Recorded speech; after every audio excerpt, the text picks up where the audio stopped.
വിശുദ്ധ മത്തായി 16-ാം അധ്യായം. കാലത്തിൻ്റെ അടയാളങ്ങൾ. ഫരിസേയരും സദുക്കായരും യേശുവിനെ പരീക്ഷിക്കാൻ വന്നു. തങ്ങൾക്ക് സ്വർഗത്തിൽ നിന്ന് ഒരടയാളം നൽകണമെന്ന് അവർ അവനോട് ആവശ്യപ്പെട്ടു. അവൻ പ്രതിവചിച്ചു, വൈകുന്നേരം നിങ്ങൾ പറയുന്നു, ആകാശം ചെമന്നിരിക്കുന്നു, കാലാവസ്ഥ പ്രസന്നമായിരിക്കും. രാവിലെ നിങ്ങൾ പറയുന്നു, ആകാശം ചെമന്നു മൂടിയിരിക്കുന്നു, ഇന്ന് കാറ്റും കോളും ഉണ്ടാകും. ആകാശത്തിൻ്റെ ഭാവഭേദങ്ങൾ തിരിച്ചറിയാൻ നിങ്ങൾക്ക് കഴിയുന്നു, എന്നാൽ കാലത്തിൻ്റെ അടയാളങ്ങൾ തിരിച്ചറിയാൻ നിങ്ങൾക്ക് കഴിയുകയില്ലേ? ദുഷിച്ചതും അവിശ്വസ്തവുമായ തലമുറ അടയാളം അന്വേഷിക്കുന്നു. യോനായുടെ അടയാളമല്ലാതെ മറ്റൊരടയാളവും അതിന് നൽകപ്പെടുകയില്ല. അനന്തരം അവൻ അവരെ വിട്ടുപോയി. ഫരിസേയരുടെയും സദുക്കായരുടെയും പുളിമാവ്.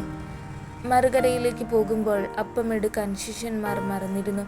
യേശു പറഞ്ഞു, ശ്രദ്ധിക്കുവിൻ, ഫരിസേയരുടെയും സദുക്കായരുടെയും പുളിമാവിനെ സൂക്ഷിച്ചുകൊള്ളുവിൻ. നാം അപ്പമൊന്നും എടുക്കാത്തത് കൊണ്ടായിരിക്കാം എന്ന് അവർ പരസ്പരം പറഞ്ഞു. യേശു ഇതറിഞ്ഞ് അവരോട് ചോദിച്ചു, അല്പവിശ്വാസികളെ, അപ്പമില്ലാത്തതിനെപ്പറ്റി നിങ്ങൾ പരസ്പരം സംസാരിക്കുന്നത് എന്തിന്? നിങ്ങൾ ഗ്രഹിക്കുന്നില്ലയോ? 5000 പേരുടെ 5 അപ്പം നിങ്ങൾ ഓർമ്മിക്കുന്നില്ലേ? എത്ര കുട്ട അപ്പക്കഷ്ണങ്ങൾ നിങ്ങൾ ശേഖരിച്ചു? 4000 പേരുടെ 7 അപ്പവും നിങ്ങൾ ഓർമ്മിക്കുന്നില്ലേ? അന്ന് എത്ര കുട്ടകളാണ് നിങ്ങൾ നിറച്ചത്? ഞാൻ അപ്പത്തെ പറ്റിയല്ല സംസാരിച്ചതെന്ന് നിങ്ങൾ മനസ്സിലാക്കാത്തത് എന്തുകൊണ്ട്? ഫരിസേയരുടെയും സദുക്കായരുടെയും പുളിമാവിനെ സൂക്ഷിച്ചുകൊള്ളുവിൻ. അപ്പത്തിൻ്റെ പുളിമാവിനെ പറ്റിയല്ല, ഫരിസേയരുടെയും സദുക്കായരുടെയും പ്രബോധനത്തെ പറ്റിയാണ് സൂക്ഷിച്ചുകൊള്ളാൻ അവൻ അരുളി ചെയ്തതെന്ന് അവർക്ക് അപ്പോൾ മനസ്സിലായി. പത്രോസിൻ്റെ വിശ്വാസ പ്രഖ്യാപനം. യേശു കേസറിയ ഫിലിപ്പി പ്രദേശത്തെത്തിയപ്പോൾ ശിഷ്യന്മാരോട് ചോദിച്ചു, മനുഷ്യപുത്രൻ ആരെന്നാണ് ജനങ്ങൾ പറയുന്നത്? അവർ പറഞ്ഞു, ചിലർ സ്നാപക യോഹന്നാനെന്നും മറ്റു ചിലർ ഏലിയ എന്നും വേറെ ചിലർ ജെറമിയ അല്ലെങ്കിൽ പ്രവാചകന്മാരിൽ ഒരുവനെന്നും പറയുന്നു. അവൻ അവരോട് ചോദിച്ചു, എന്നാൽ ഞാൻ ആരെന്നാണ് നിങ്ങൾ പറയുന്നത്? ശിമയോൻ പത്രോസ് പറഞ്ഞു, നീ ജീവനുള്ള ദൈവത്തിൻ്റെ പുത്രനായ ക്രിസ്തുവാണ്.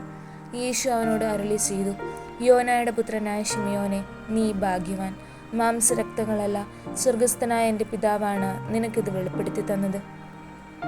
ഞാൻ നിന്നോട് പറയുന്നു, നീ പത്രോസാണ്. ഈ പാറമേൽ എൻ്റെ സഭ ഞാൻ സ്ഥാപിക്കും. നരക കവാടങ്ങൾ അതിനെതിരെ പ്രബലപ്പെടുകയില്ല. സ്വർഗരാജ്യത്തിൻ്റെ താക്കോലുകൾ നിനക്ക് ഞാൻ തരും. നീ ഭൂമിയിൽ കെട്ടുന്നതെല്ലാം സ്വർഗത്തിലും കെട്ടപ്പെട്ടിരിക്കും, നീ ഭൂമിയിൽ അഴിക്കുന്നതെല്ലാം സ്വർഗത്തിലും അഴിക്കപ്പെട്ടിരിക്കും. അനന്തരം അവൻ താൻ ക്രിസ്തുവാണെന്ന് ആരോടും പറയരുതെന്ന് ശിഷ്യന്മാരോട് കൽപ്പിച്ചു.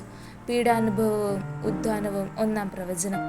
അപ്പോൾ മുതൽ യേശു തനിക്ക് ജെറുസലേമിലേക്ക് പോകേണ്ടിയിരിക്കുന്നുവെന്നും ശ്രേഷ്ഠന്മാരിൽ നിന്നും പ്രധാന പുരോഹിതന്മാരിൽ നിന്നും നിയമജ്ഞരിൽ നിന്നും വളരെയേറെ സഹിക്കേണ്ടി വരുമെന്നും താൻ വധിക്കപ്പെടുമെന്നും എന്നാൽ 3-ാം ദിവസം ഉയർപ്പിക്കപ്പെടുമെന്നും ശിഷ്യന്മാരെ അറിയിച്ചു തുടങ്ങി.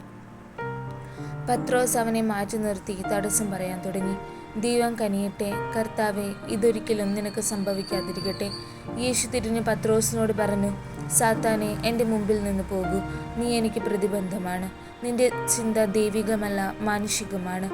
യേശു ശിഷ്യന്മാരോട് അരുളി ചെയ്തു, ആരെങ്കിലും എന്നെ അനുഗമിക്കാൻ ആഗ്രഹിക്കുന്നെങ്കിൽ അവൻ തന്നെ പരിത്യജിച്ച് തൻ്റെ കുരിശുമെടുത്ത് എന്നെ അനുഗമിക്കട്ടെ.